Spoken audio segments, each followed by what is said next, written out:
Selamat pagi anak-anak, salam sejahtera, semoga kamu dalam keadaan sehat. Selamat menjalankan ibadah puasa bagi kamu yang melaksanakannya. Jumpa kembali kita dalam daring Mapel IPS bersama saya Ibu Eva Siagian dengan subtema kehidupan masyarakat pada masa Hindu-Buddha. Adapun tujuan pembelajaran kita, yang pertama menemukan pengaruh Hindu-Buddha terhadap masyarakat Indonesia. Yang kedua menjelaskan jalur dan teori masuknya kebudayaan Hindu-Buddha ke Indonesia. Kita masuk yang pertama, masuknya kebudayaan Hindu-Buddha ke Indonesia. Jalur pelayaran sebagai jalan masuknya Hindu-Buddha. Hubungan dagang India-Cina semula dilakukan melalui jalur darat atau dikenal dengan jalur sutra. Dikatakan jalur sutra karena komoditas utama yang diperdagangkan adalah kain sutra. Memasuki awal tahun Masehi, jalur sutra ini mengalami banyak gangguan dan akhirnya dialihkan melalui jalur laut. Setelah jalur sutra terhenti, perdagangan India-Cina dilanjutkan melalui jalur laut. Dipilih Selat Malaka sebagai jalur pelayaran karena merupakan jalur penghubung yang terdekat. Dengan ini, Kepulauan Indonesia menjadi daerah transit atau pemberhentian dan terjadi kontak hubungan antara pedagang India dan Cina dengan masyarakat Indonesia. Selanjutnya, pengaruh Hindu-Buddha yang berasal dari India berkembang di Indonesia. Yang teori masuknya Hindu-Buddha. Proses masuknya Hindu-Buddha ke Indonesia tidak diketahui sejak pasti kapan dan bagaimana proses penyebarannya. Terdapat perbedaan pendapat teori di kalangan para ahli sejarah mengenai cara dan proses masuknya kebudayaan Hindu-Buddha di Indonesia. Teori Waisa. Teori ini dikemukakan oleh N.J. Krom. Menurut N.J. Krom, masuknya kebudayaan Hindu-Buddha di Indonesia dibawa oleh pedagang India atau pedagang tergolong kasta Waisya dalam Hindu. Para pedagang India yang berdagang di Indonesia menyesuaikan dengan angin musim. Sambil menunggu perubahan arah angin, mereka dalam waktu tertentu menetap di Indonesia. Selama para pedagang India tersebut menetap di Indonesia, memungkinkan terjadinya perkawinan dengan perempuan-perempuan pribumi. Mulai dari sini, pengaruh kebudayaan India menyebar dan menyerap dalam kehidupan masyarakat Indonesia. Selanjutnya, teori kesatria. Teori ini dikemukakan oleh J.J. Bring, Mukherjee, dan J.L. Monge. Menurut J.J. Bring, Monarki, dan J.L. Monge, masuknya kebudayaan Hindu-Buddha di Indonesia dibawa oleh golongan kesatria.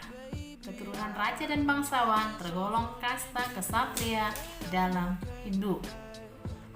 Berikut pendapat mereka masing-masing. Yang pertama, J.J. Bring berpendapat para kesatria India ikut terlibat dalam masalah perebutan kekuasaan antara kelompok atau suku di Indonesia hingga meraih kemenangan pada salah satu suku yang bertikai. Sebagai hadiah mereka kemudian dinikahkan dengan salah satu putri dari kepala suku atau kelompok yang dibantunya. Dari perkawinan itu, para kesatria dengan mudah menyebarkan tradisi Hindu-Buddha kepada keluarga yang didikainya tadi.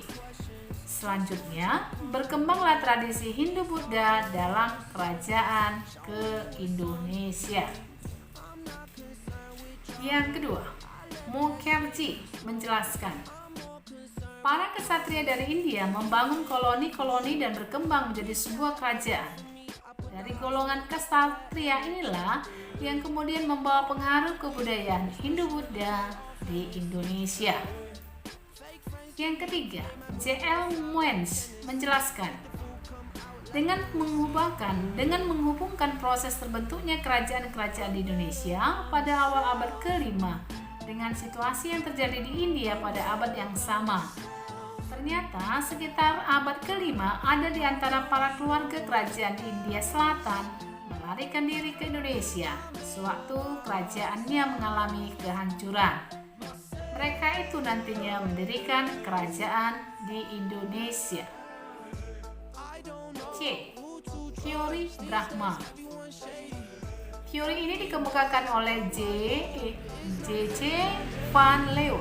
Menurut pendapat J.C. Van Leeuwen, masuknya kebudayaan Hindu-Buddha di Indonesia dibawa oleh golongan Brahma, pendeta, pemuka agama, dan guru tergolong kesatria Brahma dalam Hindu. Hal ini didasarkan pada pengamatan terhadap sisa-sisa peninggalan kerajaan-kerajaan yang bercorak Hindu-Buddha di Indonesia, terutama pada prasasti-prasasti yang menggunakan bahasa Sanskerta dan huruf Pallawa. D. Teori harus valid. Teori ini dikemukakan oleh F.D. K. Box yang menyatakan bahwa penyebaran kebudayaan Hindu-Buddha di Indonesia dilakukan oleh orang-orang Indonesia sendiri. Banyak pemuda Indonesia yang belajar agama Hindu-Buddha ke India.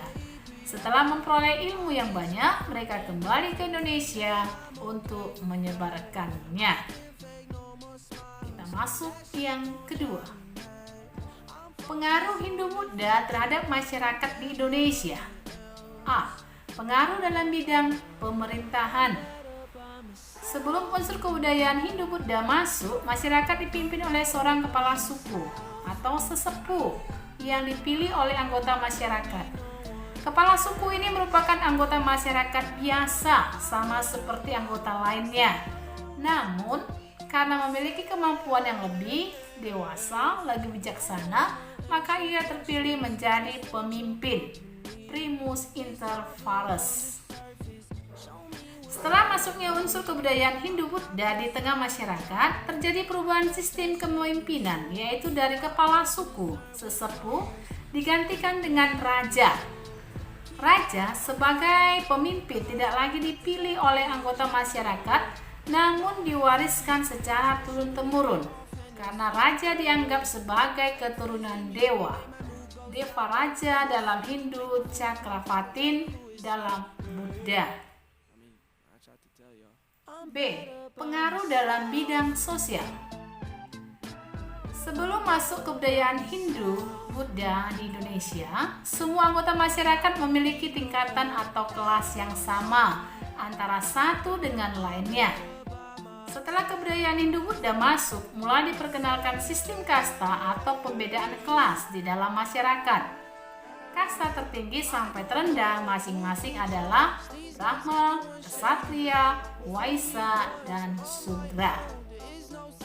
C. Pengaruh dalam bidang ekonomi.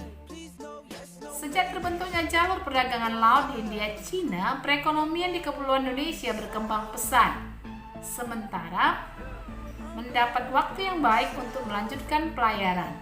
Kapal-kapal dagang dari India dan Cina yang singgah turut menambah persediaan makanan, memesan penginapan, serta melakukan perdagangan sehingga muncul pusat-pusat perdagangan yang berkembang menjadi pusat kerajaan.